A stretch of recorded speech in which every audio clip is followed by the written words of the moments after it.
Hi, I'm Scott Hallsworth and we've got some native Australian produce to play with today and it's pretty special. We're going to start with Yellowtail Kingfish from the Spencer Gulf in South Australia. I'm going to cut nice thin slices. Not too thin because this is the sort of fish that's kind of nice and soft.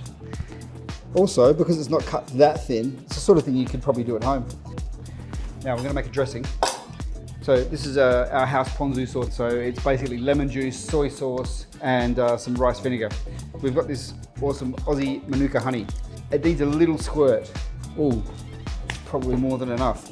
That gives it a bit of sweetness, of course, and it's another great Aussie product. This is something I did a little bit earlier.